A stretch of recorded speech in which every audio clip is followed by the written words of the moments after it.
Well, currently in Des Moines, we're in the mid 60s with at least a mostly to partly sunny sky. It did give us a fantastic sunrise this morning, but a dew point around 57 degrees means we are not to that aggressive humidity just yet, but it is in the very near future for us. Everybody has now gotten into the 60s. We're just waiting on Fort Dodge to finally jump up above 58 degrees. They've at least done that, but Crescent and Lamoni have also been holding at their overnight lows for the majority of this morning, but they've also been the closest to rainfall, which of course means the closest to a little more dense cloud cover. So everything we were seeing form off to the southwest has really dissipated and left us with just a cloudy sky in a few locations. That's essentially what we're going to have for the majority of the day. Upper 70s to low 80s. Friday is essentially a rinse and repeat with more rain chances to the south, getting to the upper 70s. On Saturday, very similar, but there are some differences.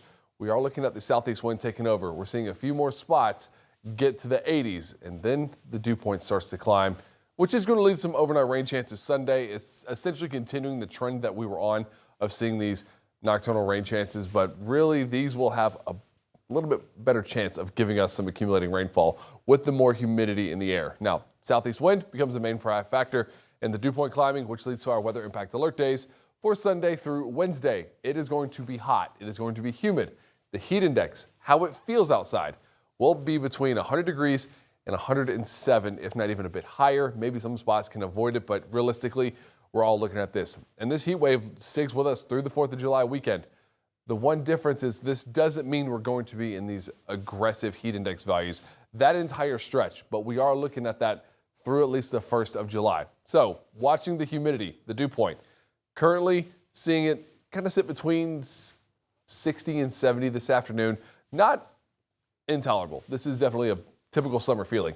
We get to Sunday. Now the dew point's climbing into the mid 70s and holding there all the way through Tuesday before it finally starts to fall back down closer to 70 degrees, which will then make things a little less miserable outside. But we will keep this higher humidity value, which keeps the heat index value up, along with temperatures in the 90s, truly just giving us the heat we've been sitting and waiting for. The entire month of June just about has been below average or right at average.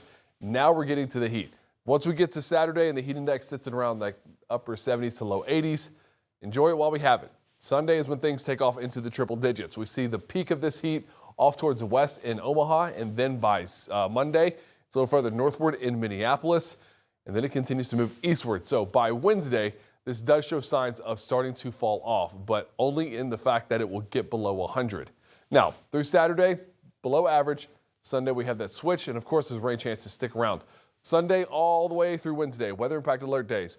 Highs will easily climb to the low 90s. The overnight temperatures are also not exactly comfortable. We've got the low 70s. There will be a moment or two where about half of us don't even get below 75 at night, meaning we're in the 80s before we even get to like 9 or 10 a.m. Now, the change for Wednesday is that this higher temperature is giving us more evidence that we're going to see the dew point start to fall off because the drier air will just heat up a little better.